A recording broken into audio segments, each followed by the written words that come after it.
Welcome to Verses and Visions Creative Conversations, where creativity and purpose meet to inspire and uplift. I'm Cassidy Beck, your host, here to explore the stories of artists, dreamers, and changemakers who are walking in faith and using their unique gifts to make a difference. Each episode is a reminder that your vision, paired with God's purpose, can transform the world around you. Let's get started and spark some inspiration together. I am honored to be welcoming Neylan McBaine.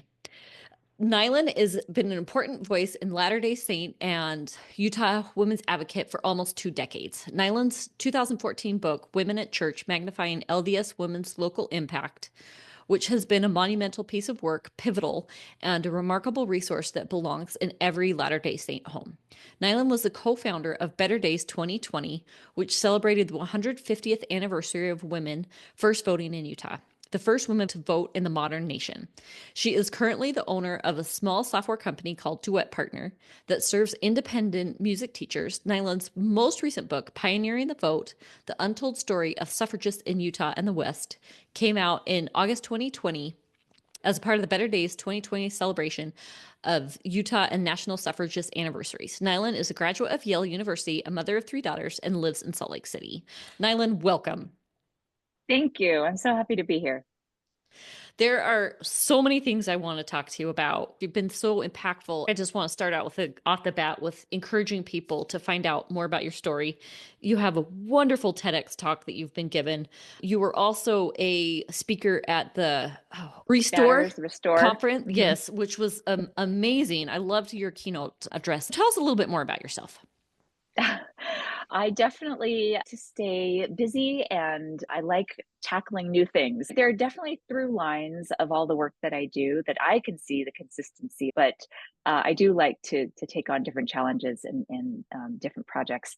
I think, going back to my roots, I was a very formative childhood. I was born and raised in New York City. My mother was a member of the Church of Jesus Christ of Latter-day Saints. I was raised in the church, but had very unorthodox upbringing as an only child, divorced parents. My mother was an international opera singer, so she had a big career. And this was in the 70s and 80s and 90s when that was actively discouraged within the church. So she was very different. And our ward in New York was very different than I think some others were experiencing growing up in the church at that time. It just gave me this confidence and independence about the way that I interact with the church as an institution and the way that I see myself as being a representative of Jesus Christ and the gospel in the world. And it gave me a lot of desire to go out and make a difference and have a positive impact on the world and get really involved in things that I believe in. So I think that's really been my guiding light throughout my adulthood, trying to be useful and trying to promote the things that I believe bring beauty and goodness and truth to the world. That's exceptional. The whole podcast could have just been your bio. One of the things I thought was so interesting is you have a background of marketing. You helped with the I Am Mormon campaign. The other thing that you were involved with, where you are getting women's stories as well. Yeah. So that's definitely been something I've worked on for a couple of decades. I launched something called the Mormon Women Project in 2008. I think you can now find it at Latter-day Saint Women Project. At that time, I was home with 3 small children and had left a marketing career in Silicon Valley to support my husband as he went to business school. I wanted to celebrate a lot of the women that I had grown up with, including my mom, including some of these other women in the New York wards that I had grown up with.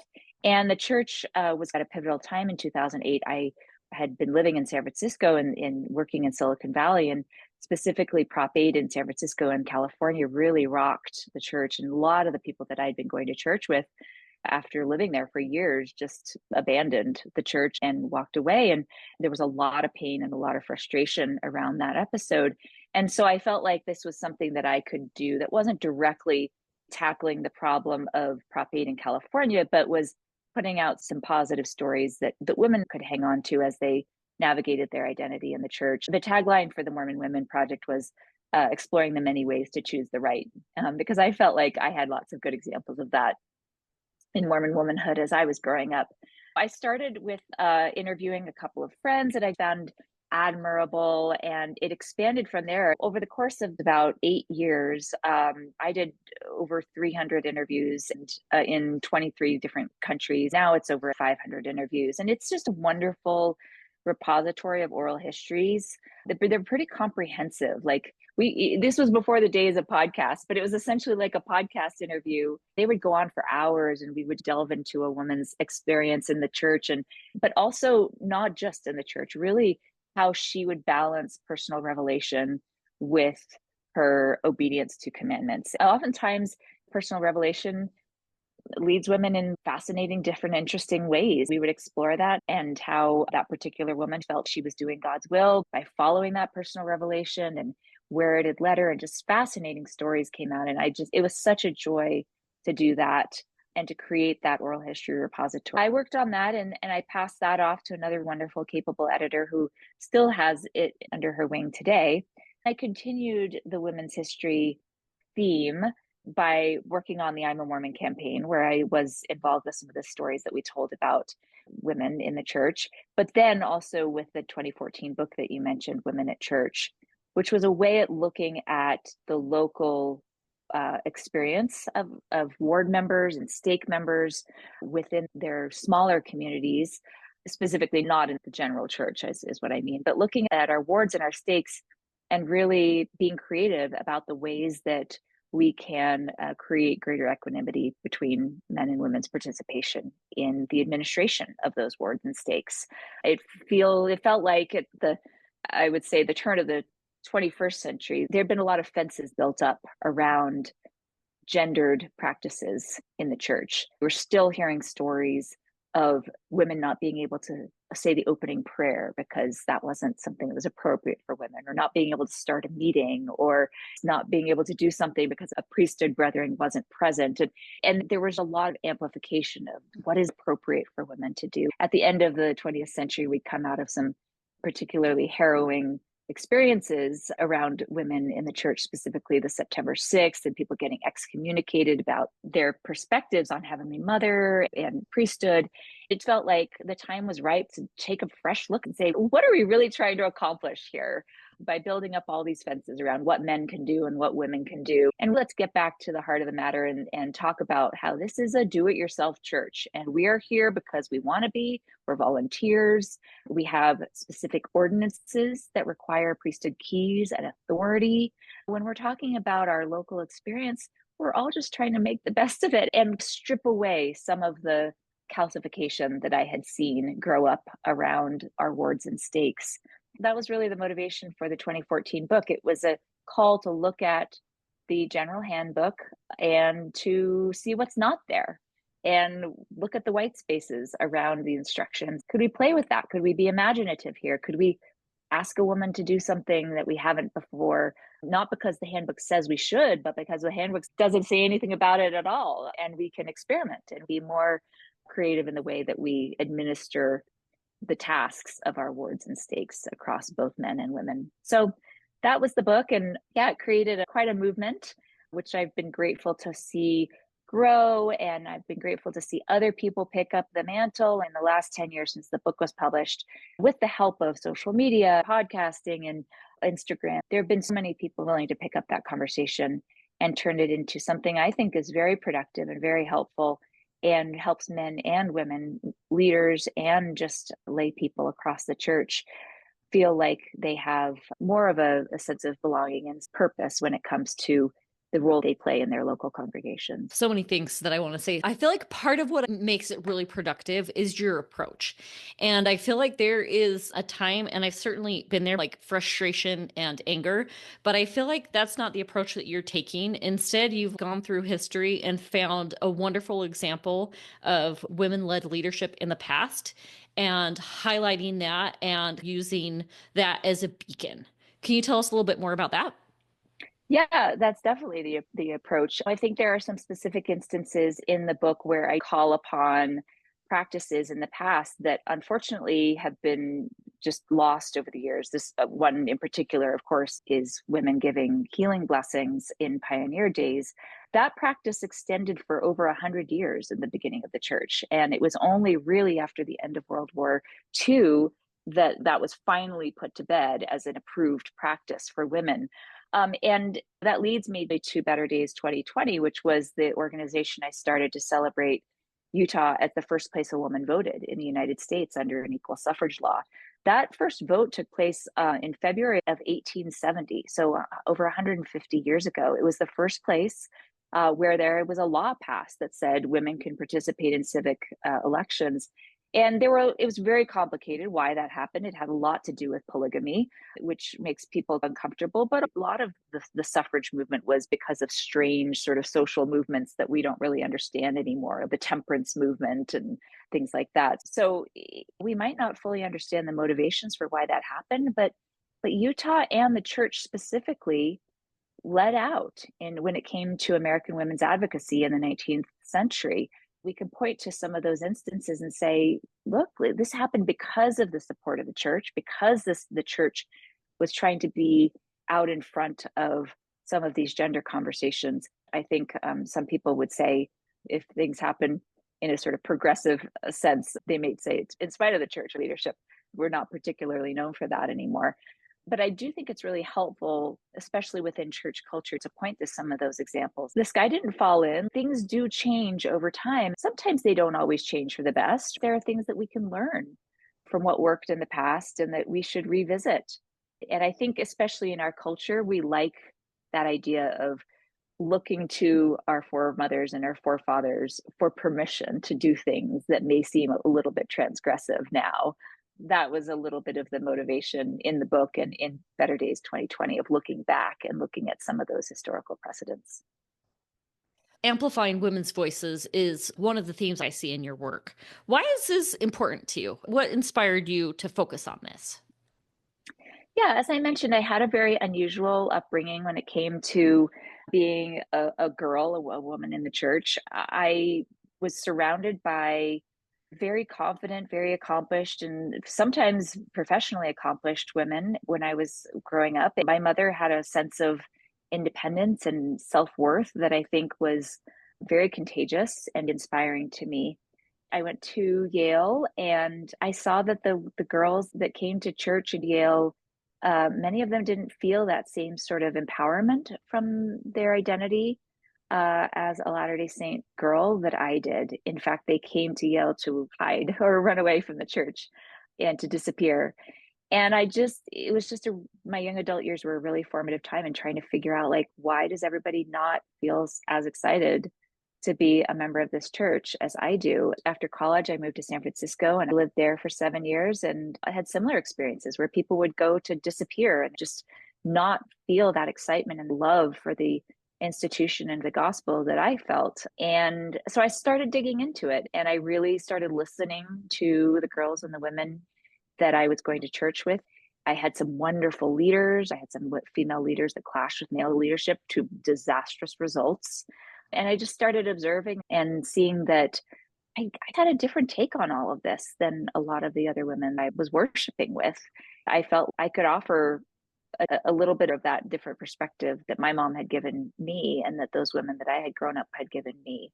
So that was really the impetus for it. I would love to see the church embrace much more of a both and paradigm when it comes to women than an either or paradigm. And I think, even my generation was still raised with that either or paradigm, meaning you can either be a good wife and mother, or you can have a career and abandon your family or whatever. And I just think that whole paradigm is completely useless anymore. It's really held women of my generation back when they're not able to reconcile that either or choice with the way they're invited to function in the world, which is a both and model, partly because of the rise of technology. We're here doing this because we can connect across states at any time, anywhere at our convenience, which has opened up tremendous doors for women and girls all across the world, of course. But it's also because careers have changed and lifespans have lengthened. This idea that your primary vocation is to spend 18, 20, 25, maybe 30, 35 years raising children, it's still only a fraction of an average lifetime, right? If you live to 80, 85, you've got 50 other years left. And so I think all of those factors have caused this BS meter to go up among girls and women of my generation. This just doesn't sit anymore. It's just not working anymore. And that's not to say that we back off of our emphasis on being there for our children and raising healthy families. And I've certainly done that as well, but I've been able to do other things in addition, right? I've tried to model that paradigm I'm talking about. And it's definitely meant sacrifices. I don't have a huge corporate career. I'm not running around Wall Street having made my fortune or whatever, but I've lived a very balanced life. I've raised three wonderful daughters who are excited to go out on their own and also excited about their church membership. And I think that abundance mindset rather than a scarcity mindset is really what I've been trying to move all women in the church towards over the past 20 years. What I hear you saying is that you took the example of your mom and tried to have that be the norm for the future of the women of the church. Would you say that's accurate? I like to think that her attitude is the norm, not Gotcha. necessarily in practice, because she was only able to have one child, which was not her desire. She would have liked to have had more children, but if she had more children, her career wouldn't have been as stellar as it was. I think what I'm saying is that her attitude of thinking, I've been given God-given talents, which allow me to be successful in my professional life, the focus and the values that allow me to be a wonderful mother. And I can hold all of that in the same space at the same time. Even if the language that women were brought up with necessarily didn't pigeonhole them, they felt that way, right? They felt that they weren't invited to explore multiple facets of their skill sets and talents and interests. That was the main thing I could identify when I was doing this sort of deep listening in my early adult years. There was this perception and sometimes specific language that felt very limiting to them. And so that's what I've been trying to expand. I like to talk about imposter syndrome. And one of the ways that you overcome imposter syndrome is to build up this resiliency. My question for you is this: how have you built up your resiliency in face of imposterism, or possibly in the face of criticism about your work?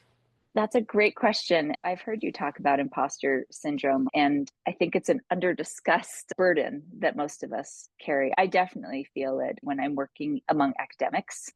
When I was working with Better Days 2020 in historical settings, I don't have a graduate degree. Yes, I have an Ivy League undergraduate degree, but I didn't do any more school beyond that. So when I was writing a history book, doing TED Talks about history, and running a team creating curriculum for history classes, there was a lot of imposter syndrome.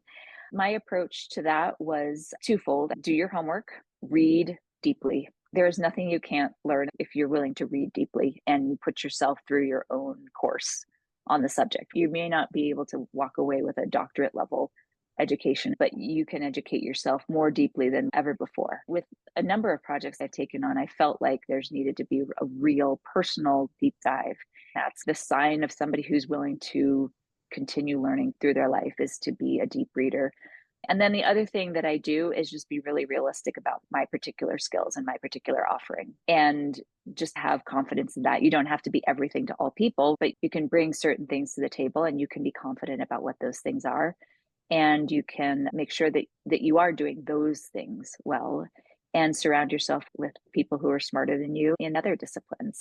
So I think those are the two things that have helped me. Just be realistic and be upfront about it too. You have the scope of your previous experience is vast. You're an author, you're a speaker, you're an advocate, you're a thought leader as well.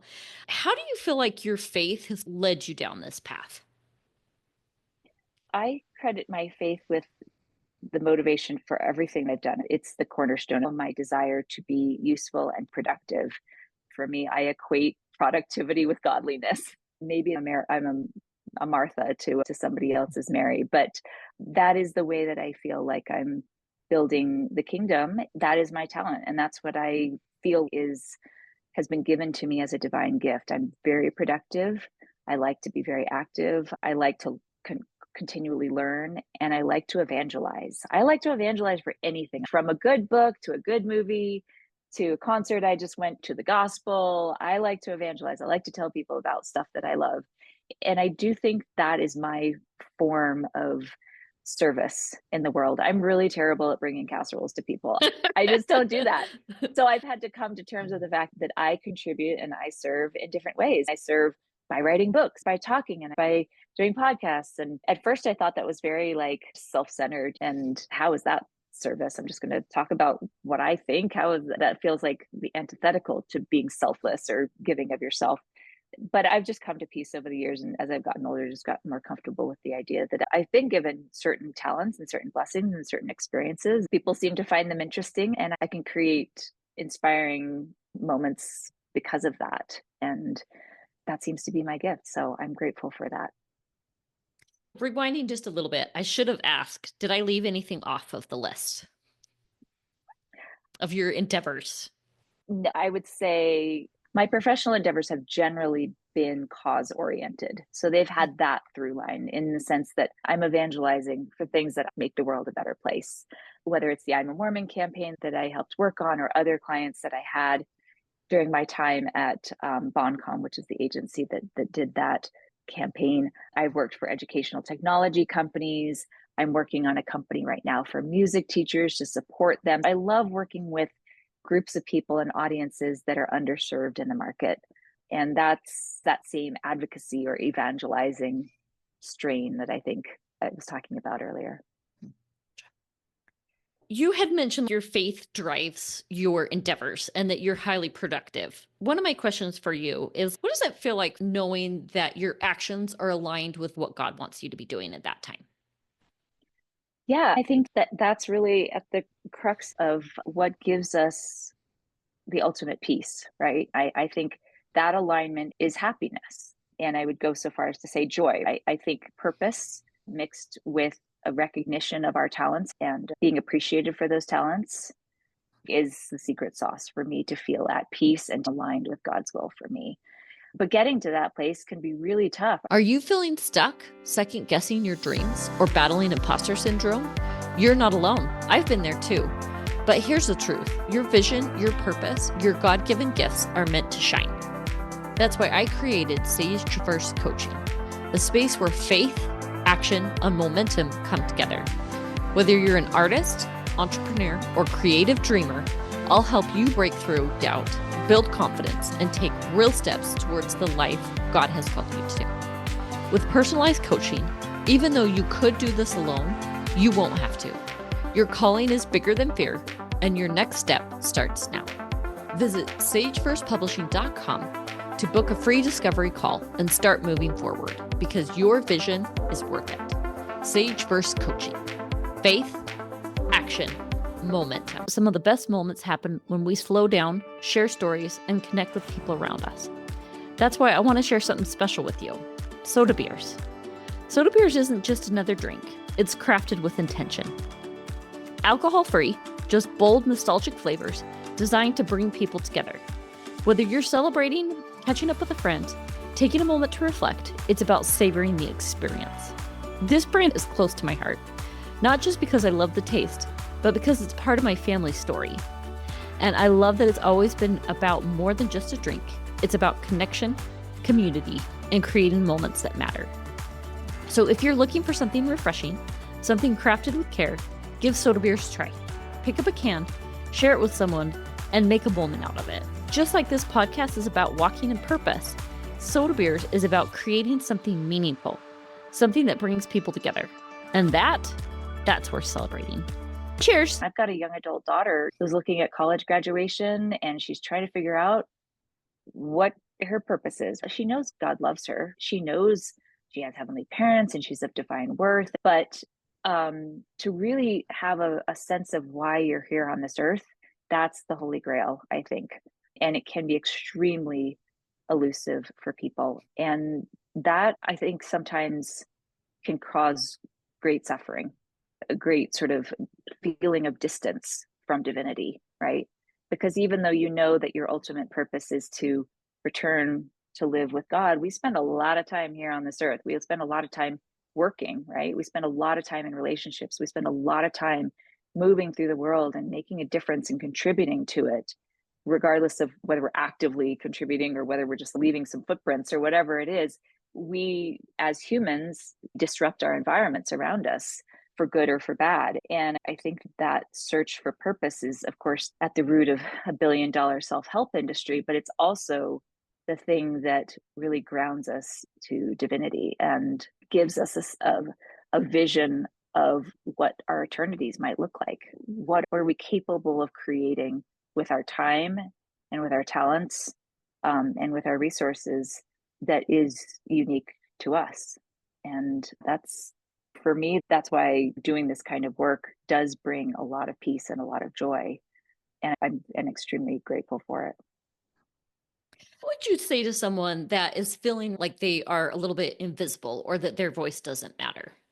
Yeah, I know there's a lot of temptation these days to speak broadly and loud. Everybody has the platform, right, in their pocket.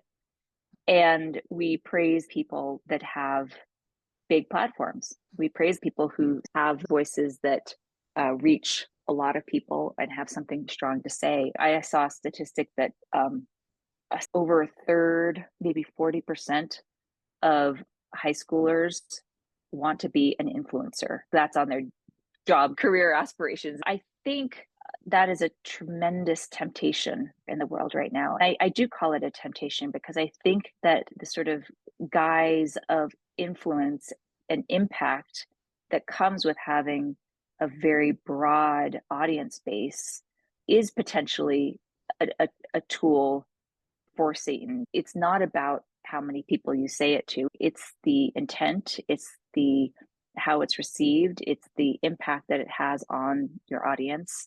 And I think we've become extremely distracted with this idea that you have to have a broad platform for your voice to mean anything and to be heard at all. In this digital age, I'm seeing a backlash to that. I'm seeing more people, including my own children who are teenagers, retreat away from social media or large digital platforms in favor of more old school, tactile, one-on-one tools. My daughter uses a film camera. She listens to LPs. I see them reaching for one-on-one communication, one-on-one meetings with people. I have a daughter who was in high school during COVID, and you cannot get her on Zoom for her life. She just hates it so much. I think that people realize there is that spark of divinity when it comes to one-on-one relationships. I would hope that somebody who isn't feeling like their voice is being heard can settle into a place of peace where they understand that God's work really does happen on, a one-to-one basis. I'm grateful for the platforms that I have, and I'm grateful that I feel like I've been able to touch lots of men and women. The person that makes the biggest difference in our lives is somebody who sits down with us, right? Or has a meal with us, or is a friend to us, or invites us out someplace. And I see that with my own children, that those are the people they are most grateful for in their lives and that they connect with most. It's not the influencers on social media. It's the people that take the time to invite them to a party or invite them over for dinner or invite them to study with them or just express friendship to them. So I don't know, kind of cliche, but I think that's where we are. I love that answer so much. And I want to follow up with another question about this. I don't want to be someone that's totally focused on the number of followers or subscribers I have.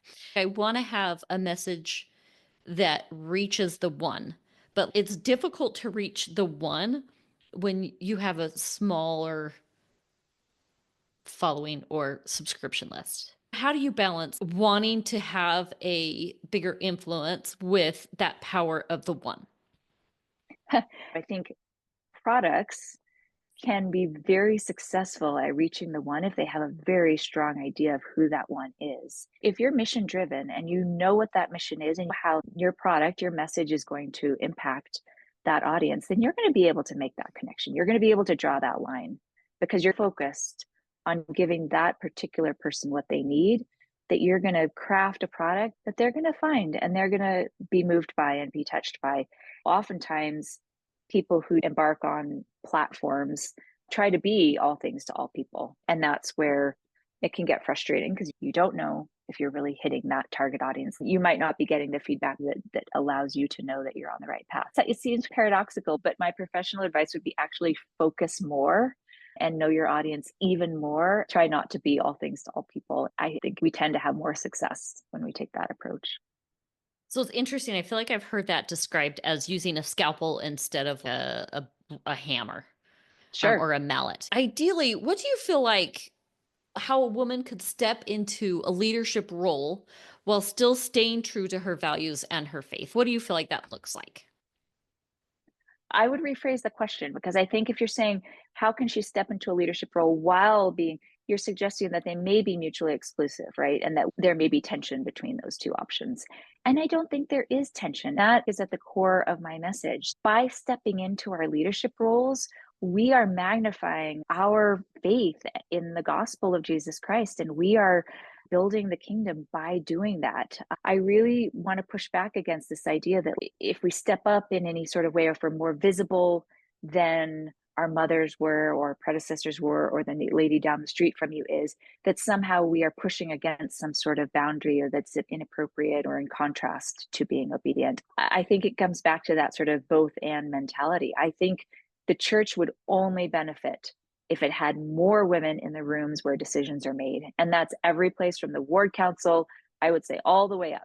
But to do that, we need to have women understand their value and be willing to do that. Part of the number one pushback that we've gotten over the past 10 years since Women at Church came out is that male leaders will call or email me or whatever. They'll say, I asked my Relief Society president to come sit on the stand, and she didn't want to leave her kids. And all of these things are very understandable. Or she didn't want to speak or go with the high counselor to speak at another ward. The most valuable thing we can do for our children is to model this example of stepping into our leadership opportunities is the way that we fulfill our promise to be obedient. That is what is expected of us.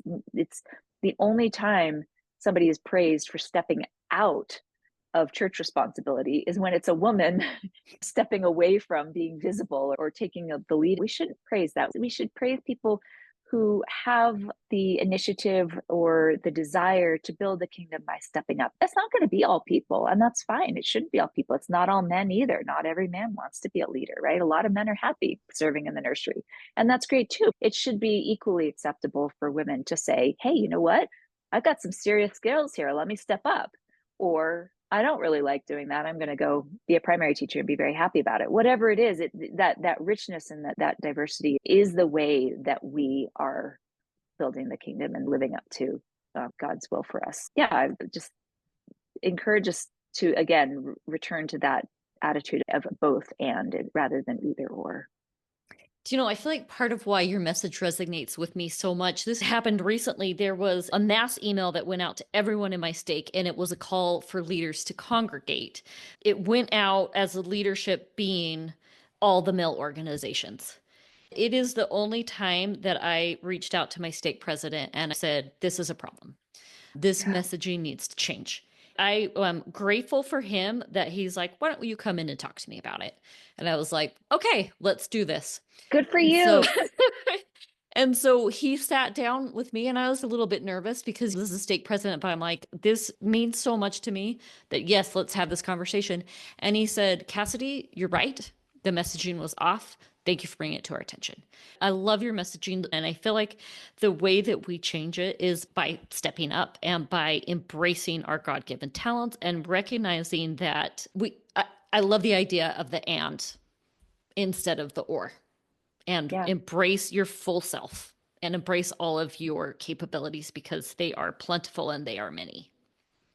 I'm so glad you did that, Cassidy. That's terrific. Because when I'm talking about, and I hope this has been clear all along, in the book Women at Church and in my work, I'm not pointing fingers at anybody. There are no villains in this conversation. This is a cultural lens that we have built up over decades and generations that can map out the swing towards this cultural moment over the course of the 20th and 21st centuries. But we are really entrenched in a way of seeing the world that is dominated by gender to a point that it overtakes improvements we could make in the way the church functions. I love that you pointed that out, because most of the time there is no need for those kinds of divisions. And we're losing efficiency and good decisions. We are losing people, and we have opportunity to build up God's kingdom in a really robust and healthy way. It is overshadowing a lot of missionary opportunity. My daughter lives in New York City, and the number one thing people say to her when she says, I'm from Utah, is, do you know any Mormons? And she says, actually, I am one. And they're like, what? And they say, we thought you couldn't go to school. Or they'll say something like that. And she will spend so much time debunking these cultural bugaboos that she's never able to get to Jesus Christ. They have so many questions about reality TV shows and oppressed women, and it's affecting our missionary work. We have to move over this cultural hurdle. It starts inside our people and inside our organization with things like what you did, because there's no reason that a stake relief society president or ward relief society president or the stake primary president, any one of those officers in your area, don't have just as much stewardship. Do they have the keys to officiate in priesthood ordinances? No, but that's not what we're talking about. We're talking about stewardship over individuals in a pastoral, nurturing, caregiving role, that women have all the same tools to excel at as men. And we need everybody to acknowledge that and step into it more than we are now.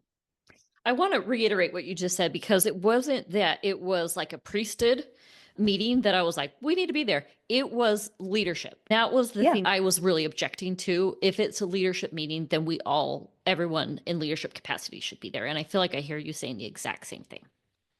Absolutely. And the thing that I talked about most recently at the Faith Matters conference is that an organization that has predominantly male leadership up into the very top of the organization is by definition a patriarchy. That is the textbook definition. Okay, let's accept that. Let's say that is what we are, right?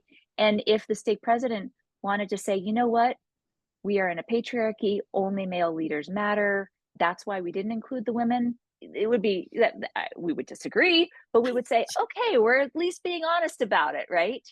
But we're in a weird limbo right now where the church isn't fully embracing its patriarchy, even though it is one. And it's saying the women leaders are important, but it's not really acting on it. And that's where people are calling BS. I just don't get why we're holding up women. We're saying women are important. Our female leaders, or they have their own Instagram accounts or whatever, but we're not even inviting them to the meetings. That's what really grates on people.